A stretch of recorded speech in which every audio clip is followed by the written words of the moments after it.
Bretagne, et c'est la raison pour laquelle on va retrouver Lilia Melconian du côté de Londres. Faut-il ou non sanctionner les parents qui décident d'emmener leurs enfants en congé en dehors des périodes de vacances scolaires?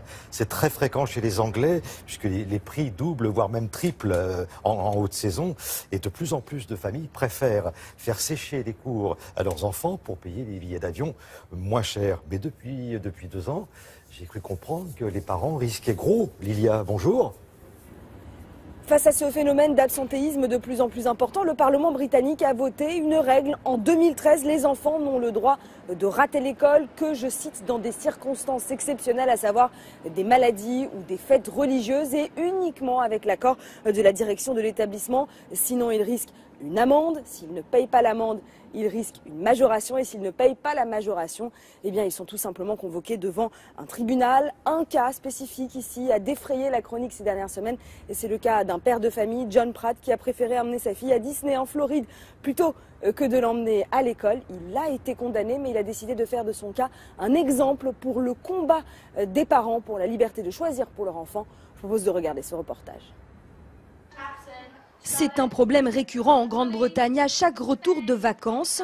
Des chaises vides, des absences qui ne sont souvent pas liées à des enfants malades, mais bien à des parents qui ont décidé de prolonger leur congé.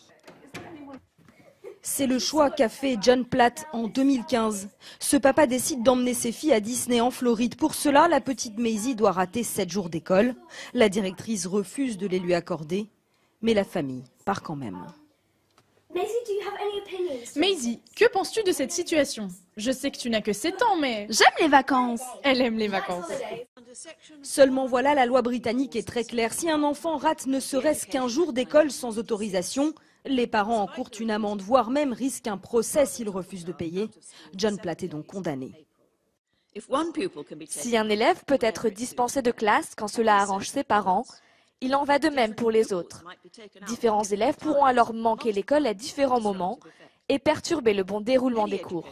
Chaque système éducatif implique le respect des règles. La décision est prise par la Cour suprême. Elle s'appliquera donc désormais à tous les parents dans ce cas-là. John Platt lance alors une campagne pour dénoncer ce verdict.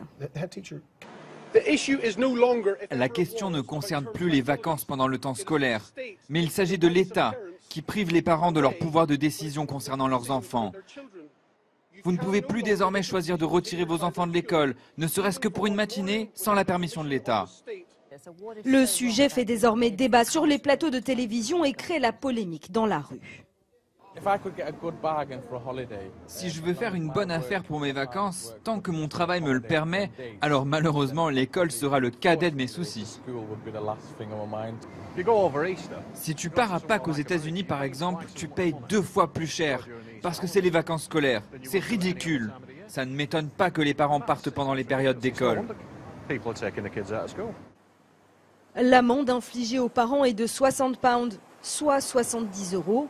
Pas de quoi dissuader ceux qui cherchent à fuir les vacances en haute saison. Ils étaient plus de 800 000 en 2015.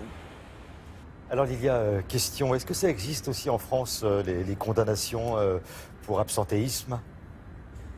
Oui, en France aussi, il y a une loi de lutte contre l'absentéisme scolaire. Au-delà de 10 jours d'absence non justifiée, les parents risquent entre 750 et 1 000 € d'amende, et surtout, ils risquent une peine de prison de 2 ans avec sursis. Quelques parents ont déjà été condamnés, mais c'est plutôt pour des collégiens qui séchaient l'école. Mais c'est rarissime et c'est bien loin d'être un phénomène comme ici en Grande-Bretagne. Il faut dire que 2 ans de prison avec sursis, c'est bien plus dissuasif que 60 pounds d'amende.